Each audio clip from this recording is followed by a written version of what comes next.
It's like that line about life is not the number of moments, but the moments that take your breath away. I mean, it's pretty awesome to really be the ones that make that happen.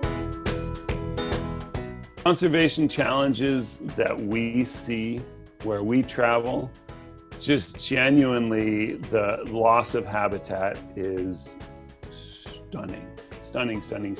One of the biggest things that we are seeing impacts of now are climate change, and that's particularly so for me in Antarctica, where you've got this place that's, historically it's been isolated from the entirety of human evolution, and now it's warming and people are coming that represent a vector potentially of bringing in introduced species. We have to just absolutely make ourselves go through a barrier that removes those introduced species, for example. I think education is the first and foremost element of it. We need to support science.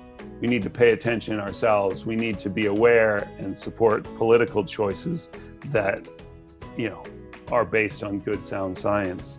There's a lot that the individual can do in terms of being involved in habitat conservation, from the very simple choices of using less plastic, using less resources, to the more substantial and challenging things of, committing resources, committing money to organizations that really are fighting the good fight, making political choices.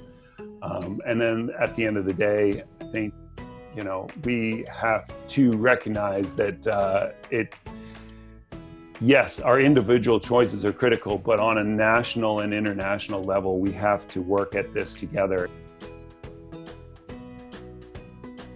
The next generation of conservationists, I think the first challenge they face is that they don't have a baseline. What did the world look like before so much changed?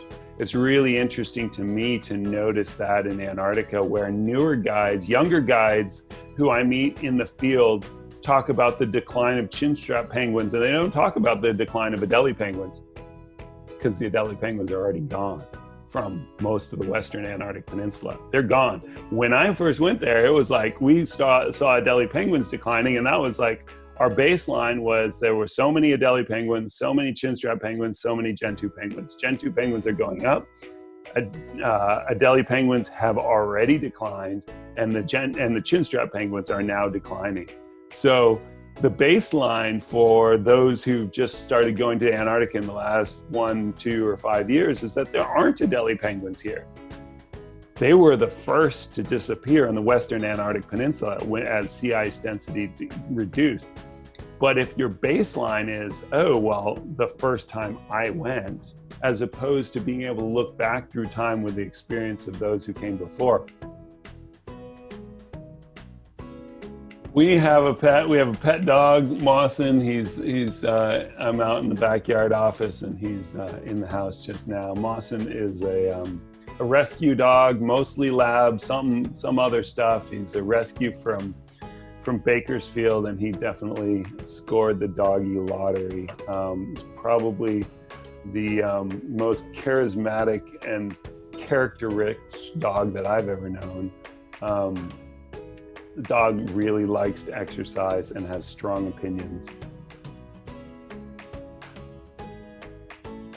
My basic nature is that of a shy introvert, but I learned particularly from my father that you need to engage with people to get them excited about the things that you find meaningful. So I've learned to express my enthusiasm for nature, express my enthusiasm for wildlife and these wild spaces, really by seeing him, who is just this massive extrovert who would just burst out fantastic and get people excited by things that they wouldn't necessarily, they're kind of looking to their guide to see, is this really special? And the answer is yes, it is really special. And, hopefully the nature speaks for itself, but sometimes you gotta give people a little boost. the most fun I have in a given day is probably surfing. So what are you doing surfing? Paddling in a circle to catch a little bump, to paddle back, to catch a bump again. I mean, basically I'm paddling in a circle. You know, it's like, it's kind of like a hamster on a treadmill, but it's pretty. That's pretty useless. My most useful skill is persistence. Like, I'm not that smart, but if I decide something needs to happen, we'll make it so. You know, I'm willing to keep going. In grade school, my favorite subject was definitely math. I wasn't afraid of math. I don't think I was so good at it, but I'd usually be the best in the class because for some reason people seem to be really afraid of math. It's also so clear, it's so mechanical, and so like, this is the right answer. And the world is such a, you know, shades of partial truths and such that I love that about it. My preferred mantra would have to be radical transparency. It's like, I remember the great Mark Twain line, Huck Finn, I think it's in Tom Sawyer. It says, you know, it's so much easier to tell the truth because then you don't have to remember any stories. And I think those are great words to live by. That's how we're doing it with the coronavirus, is like, look, travel is impossible right now. We'll do our best to get everything back from every trip that we can. And so far, people are sticking with us. It's pretty rad. One thing that everyone should do at least once in their lives is probably be drawn to tears by the power, just the beauty of nature, you know. That can happen anywhere, you know.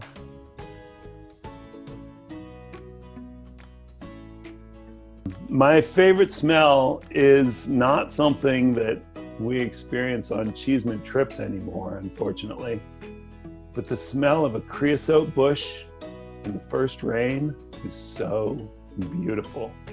It's a bush that has a huge density of chemicals in its leaves to not be eaten.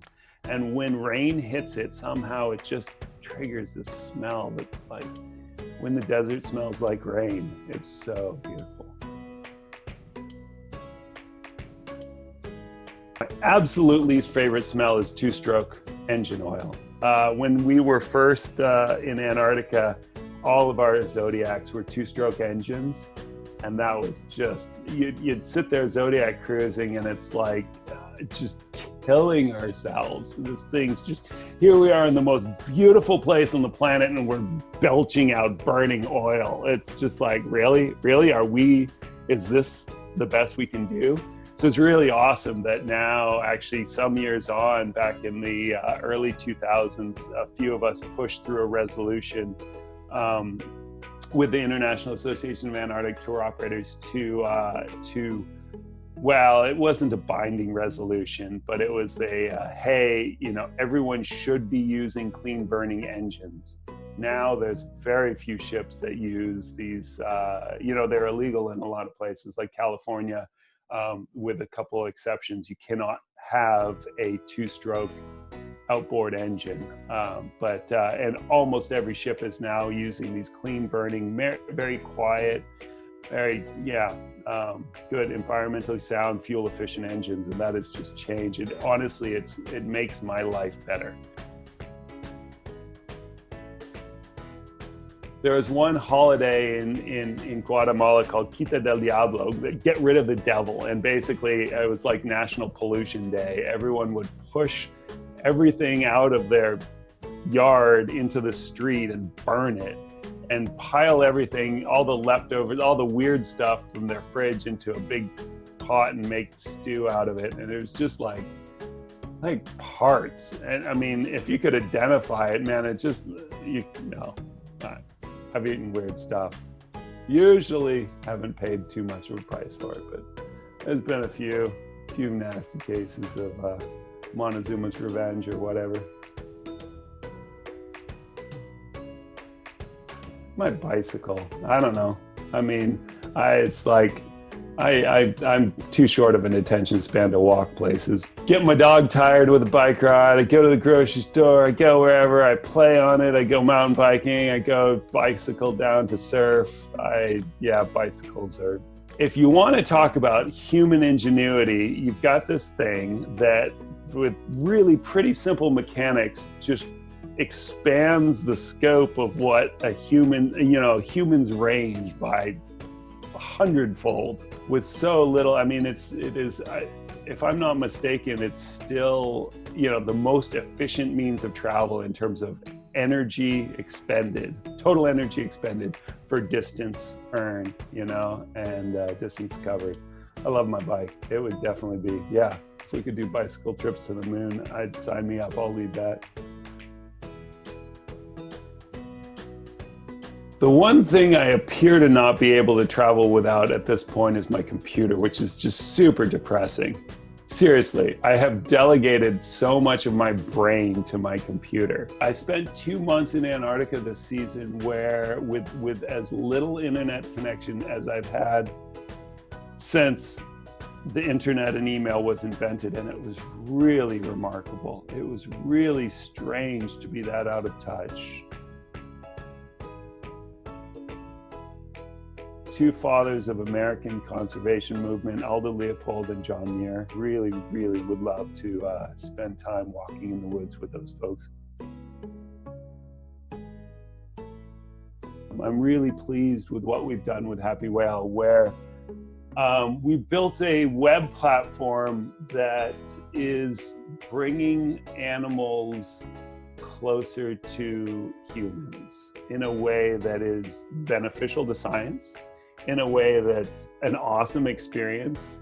I get these bits of feedback, somebody photographed a whale in Antarctica and then 6 months later, they get an email notification say, hey, the whale that you photographed was seen in Panama. That's a small thing in a way, but technologically there's so many pieces in a chain that has to come together to make this possible that I'm stoked that we put it together. And it was just purely just this, we can do this. And the net of it is a community where, two people connect by some whatever way, social media, and then they realize, hey, they've seen the same whale. And thus they are a little closer together, thanks to, this wild element in nature. I'm stoked on that. And it's cool. Delivering a lot to science, delivering a lot to I think, conservation science and to society. So if you've enjoyed this video, please be sure to give it a thumbs up below and subscribe to Cheesemans for more fun and informative videos. For other ways to follow Cheeseman's ecology safaris and the topics discussed today, please check out the links in this video description below. Good stuff in there. Dig it.